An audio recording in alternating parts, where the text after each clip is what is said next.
informational discussion. Well, first, introductions and overview, and I guess the best way to do this is we'll just go around the table, tell us a little bit about yourself, and we start to get acquainted. We'll start all the way. Speak up, please. We'll start all the way down there with Dr. Cohen. Dr. Cohen, and we'll just work our way around. Go ahead, Mark. Dr. Mark Cohen, I'm the principal at Lincoln Way North High School. I'm a resident in the Summit Hill area. Jack Richards, I'm a resident of the Summit Hill area. If you could tell us about your background too. I think one of the questions was how was this committee formed and why were certain people put on this committee. I think it is important to know that we did review a lot of resumes. We were looking for members from each of the feeder districts. We didn't have people who originally submitted, so it took us a while to find it. And Mr. Luchetti and I are the ones who went through all the resumes and contacted people and asked them to be on. We were looking for people with financial background. Somebody mentioned you should be looking for CPAs, financial advisors, auditors. We did. And I think some of these people bring those skills to this committee. So if you could tell us a little bit about what you bring to the committee, that would be helpful. Sure. Again, Jack Richards, I'm over in the Summit Hill District. I've been a teacher for 10 years. I was an administrator for 2 years. I have 2 master's degrees, one dealing in educational finance. My name is David Larson. I'm a Mokina resident. I work as an attorney, focused on financial transactions. I previously worked as an investment analyst at a university in Chicago. My name is Norman Roney. I'm in the Summit Hill 161 district. I'm a certified public accountant. I have an MBA. I have 20 plus years experience, extensive experience with audit, working with government funds, compliance, internal controls. And before this week, I've had no relationships with anyone in this room, so I'm here to help. Hi, my name is Catherine Vasilakis Pleasant. I live in in Frankfurt proper in 157 school district. I know absolutely nobody around this table. I have 21 years experience in governmental auditing. I am the deputy auditor for Will County. Prior to that, I've worked for Fortune 500 companies, along with some smaller companies that are no longer in business. I basically read the article about how they were looking for an auditing finance committee member and applied, and I was very interested because I do this every single day. I'm also a certified governmental auditing professional, so I feel that I am more than qualified to serve on this committee and help the community. Good evening, I'm Sharon Mahalik. I'm the principal of Lincoln Way East High School. I'm Monica Schmidt, the principal of Lincoln Way West. Chris Luchetti, board member, and the director of trust investments at a small private trust company where I oversee all the portfolio management and investments for a large trust relationship. Kathleen Casey, board member, retired school superintendent, chief school business official, who was responsible for the financial dealings in a district where I was at for 12 years. Scott Tingley, superintendent at Lincoln Way. Rich Wilkie, director of buildings and grounds at Lincoln Way. Steve Langert, interim business manager for Lincoln Way. Denise Budney, business teacher at Lincoln Way. I'm a member of the union, volunteered that way. My background is in business and it's a finance degree, and that's why I'm here. My name is Anne Marie Mampy. I have about 20 to 25 years of governmental audit and consulting experience. I am a CPA. I'm currently the finance director for the Village of Orland Park. So I have a very broad understanding of revenue sources for municipals, entities, school districts, things like that. I had 3 children that went through Lincoln Way Central, but if Mr. Wiley walked in this door, I wouldn't know who he was, so I have no connections there. My name is Joe Kirking. I'm a 30-year banking professional. I have served previously in the District 122 board in New Lenox. I'm a resident of New Lenox. 3 kids all went through Lincoln Way West. Thank you, Monica. And I actually applied to be on the board. Didn't get that role, so put my hat in the ring to be here because the reason we moved to the district was the K through 12, and I think it's at risk. And so we've got it. I'm pleased by hearing all the resumes of everybody around this table. So thank you. Steve Provis, I'm the principal here at Lincoln Way Central. Again, a brief overview. Duties of the committee as we move through this process will be a review of cash flows, facilities updates, prospective bids or RFPs, receive and review draft of the annual audit report, which will be taking place later this summer. Receive and review potential refunding or refinancing of long-term debt issues that face our district. Receive and review potential capital improvement projects throughout the district. Receive and review all potential real estate lease or lease of district-owned property as assigned by the board. Then analyze legislative issues that could impact the district, and then any additional responsibilities that are assigned by the board. And that comes directly from our policy manual. Okay, thank you. Moving on to item number 2, the AUP. Sent each of the members a copy of the management letter and then the board resolution in regard to the AUP, the agreed upon procedure that was just recently completed. We thought it would be a good starting point, particularly looking at the background of a number of you in this room. And I know Kathy and Chris and I have discussed, along with Steve, some of the concerns, some of the questions that might have been arisen. But at this time, I think it's most appropriate to open up and see if anybody has any questions or considerations at this time. See if Steve can answer those, see if we can answer those. So I guess at this time we would open it up for discussion. I have some questions. My questions are regarding the transfers and the recordings of certain bond proceeds in funds that they should not have been reported in. Where was the oversight there? How was that done? Is there anybody that reviews that? Especially with transfers, how do you get a transfer done without a signature or a review of some sort? And if you do have transfers, and people have transfers, we have transfers all the time, we keep track of them. If they're interim loans, first of all, they're all board approved. They're two-thirds vote or it doesn't happen. So that's a different question. But how can something like that occur without any oversight or any sign-offs? Or was there and I'm just not seeing that? I guess the straight answer, it shouldn't have happened. It shouldn't have happened, and I know one of the parts of the resolution from the board is we will undergo an internal controls audit as part of our annual audit this year. But in terms of the transfers that occurred in those previous years, they should not have happened. Those should have been brought to the board. Transfers should have been supported with documentation, 2 signatures, and in a number of cases, as we can see from the findings, that they weren't. Who can do those kind of entries though? I mean, your bookkeeper, is it, who does that? Well, at the time, the superintendent did. We currently don't employ that practice. Transfers should be brought before the board unless they are appropriate transfers, and in which case there's supporting material. Steve can probably answer some of that. Yeah, so it was authorized by the superintendent and it was directed to the bookkeeping department to create those journal entries. And as you probably know, with journal entries, they don't really hit a bill list. They just happen kind of behind the scenes, and they impact the financial statements. So understanding that we're going to be probably talking about internal controls extensively, I would think, in the coming months. I think a best practice for doing the journal entries is the whole 2 sets of eyes rules, where obviously the superintendent is at the top of the chain in one of the sets of eyes. Having a bookkeeper or someone keying those into the system, I don't really consider the second set of eyes. So is there another knowledgeable person that has to sign off, review, or approve that journal entry before it goes in? And is that something we should consider if there's not? I know we've directed our new auditors, and part of their scope is to look at every journal entry, and whether we have materiality threshold of 25,000.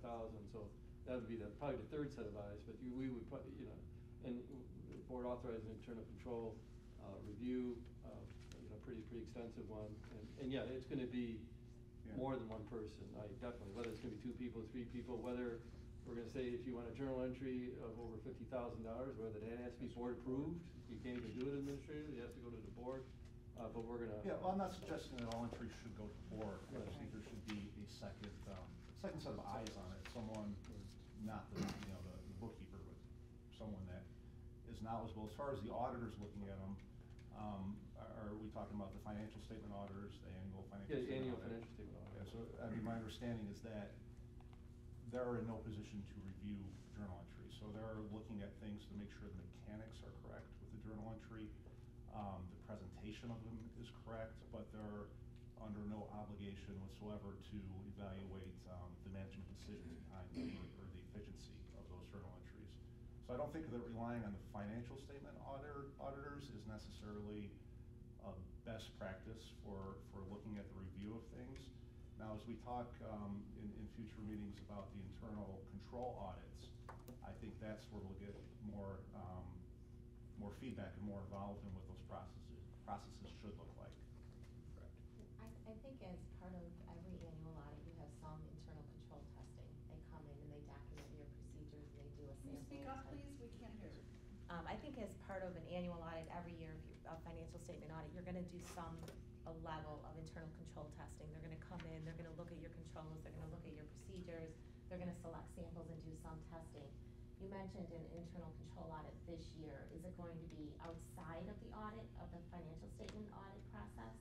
Or is it just gonna be more expansive as part of that process? I think more expansive is what we were talking, Steve, if I'm correct. More involved, more detailed to look at the procedures in place, to make appropriate findings and recommendations to improve those practices. So it'd be over and above what Over you and would do above, yeah. sample wise? So the external auditors are required to consider internal control in their audit work.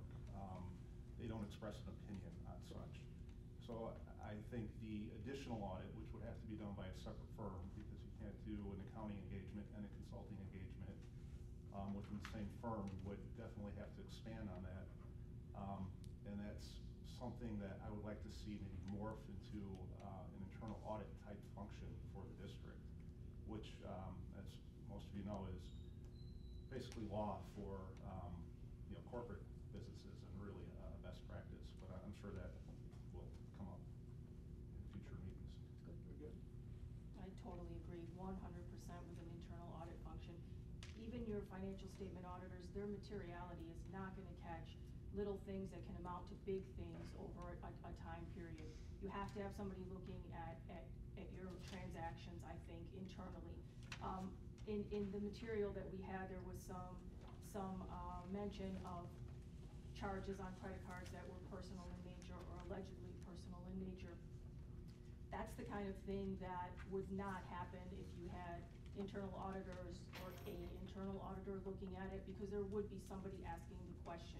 Now, I'm not saying that it couldn't have been done.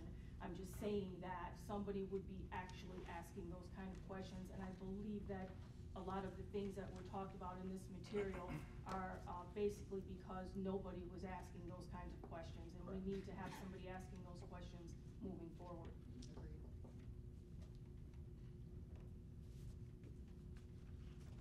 Any other questions on that topic or any other input? I just had a question that, as I read this, just came to mind. Who determines the scope of the financial statement audit? And who reviews that scope? It's really the auditors. Yeah. I mean, there is some interaction with management, but comes to the external auditors. Okay, so the external auditor sets the scope of the audit, but wouldn't it be the board that would direct it if they didn't feel the scope was detailed or deep enough? Well, that's one of the limitations of the financial statement audit. So that's where it comes to be critically important that we do these other engagements, such as the review of the bond proceeds, such Right. as the review of the internal controls, and where we develop that internal audit function. So the things that were found in the review of the bond issue are not things that the financial statement auditors are looking for. They're not looking for fraud. They're not looking for inefficiencies. They're more concerned on presentation and materiality. They can even have findings that don't get published in the report, because if an adjustment is positive 100,000 and another is negative 150,000, they net them together and they say, everything looks good. But as far as really digging into things and looking at things, I think the AUP that you guys did do for the bond issue was really a wonderful thing, a great step in the right direction. And I think going forward, you kind of have to risk-based approach at looking at both things going forward and things in the past. And, you know, as a committee, as the board, decide where the risks are and where you really need to make an investment in looking at the details and hiring the auditors for those other engagements. Because a financial statement audit is not gonna pick all this stuff up. So, so as a question to people who have a little more knowledge about this, you know, after reviewing this report, what would some next steps be that you might consider? Yeah, what I would like to see, I would like to see a comparative income statement. So either year by year or month by month, from the time that North and West were built. So that we can really see kind of the effect, because as you know, we're on a cash basis. So things can be shifted from one year to the next year. I would kind of like to put all that data next to each other, and we may even be able to do that just from what's on the board of, the state board website, and really start to see if there's any trends. So in the year that the $4.3 million worth of transfers were made, actually, I think it affected 3 years. You know, I would like to see, as this correcting entry is made, do those years look materially different from the year before and after them? So that might give us an indication if maybe something else was going wrong in there. Maybe there's something that those transfers were intended to hide. I'm not suggesting that anything was wrong, but as an accountant, you have to go into everything with professional skepticism, right? So you have to be aware of the possibility that those things can and do happen all the time. So just, I mean, a simple 10-minute thing, let's lay all the expenses out year by year, maybe even month by month, and see if we see any trends in the numbers.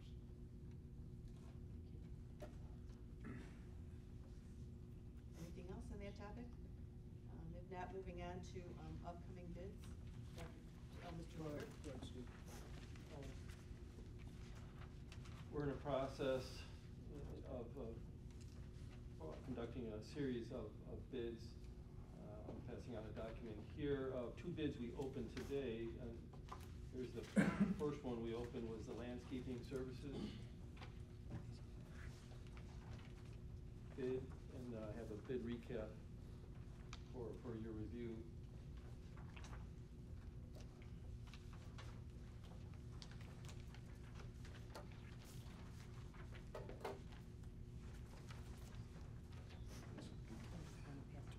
Yes, this one.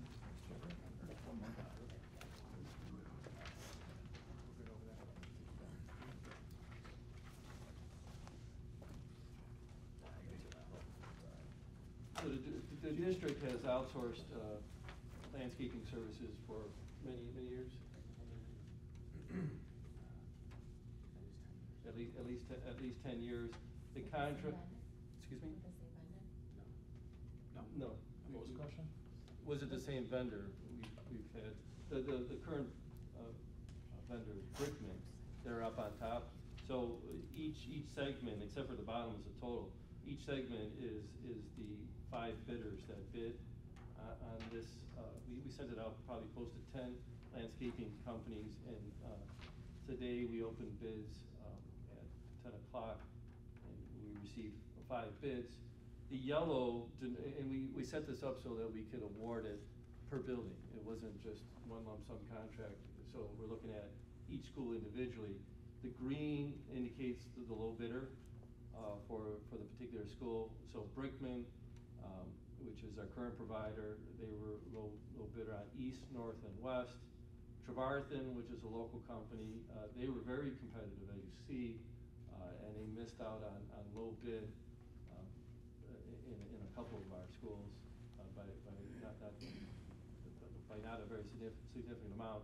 Berry, they were low bid on Central and the transportation facility. Nogus, the first 3 were the most competitive, as you see, and then you saw some very high pricing from Nogus, and then on the Green Solutions of $1.8 million. And then the last chart totals the low bidders, so the 5 green lines, summarized on the bottom, and you see then a year 1 total if the board awards the contract next month, it would be $153,656 for the 5 facilities. We're currently paying $193,000 for the facilities with Brickman, which was a very low bid years ago, and they saved a lot of money when they won the contract years ago. And now, you know, they sharpened their pencil and lower their pricing on a number of the schools. Plus, by breaking it up and allowing other vendors to just get some of the business, I think we're saving close to $20,000 over 3 years by allowing Barry just to take Central School and the transportation. So we feel that the bid was a very competitive bid, and one that will initially result in approximately $40,000 savings next year. And please note also that North was is in the mix for services next year, but with the Frankfurt Square intergovernment agreement that we're working on that they would take the responsibility for landscaping the whole campus. So if that were to happen, then we would not award a contract to North for the $29,501 for Brickman, and then our savings would be even more significant because we wouldn't be incurring any cost to landscape North.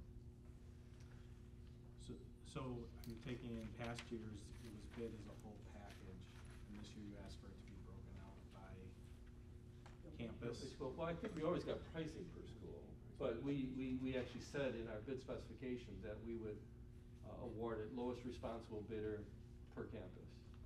And we didn't, that was an effort to not only make it more competitive, knowing that the vendor, you know, really had because he, you know, some of his business could be taken away, and make it more competitive. And plus, allowing maybe some local businesses that didn't have the resources to take on all the schools, but they had resources to take on one or two schools, although they pretty much bid on them all. But it was just to try to make it more competitive and try to save as much money as possible by allowing it to be broken up. And Mr. Wilkie said that the fact that where you have a couple vendors, that shouldn't have any impact on operations, that each building would just call their own provider. Have we ever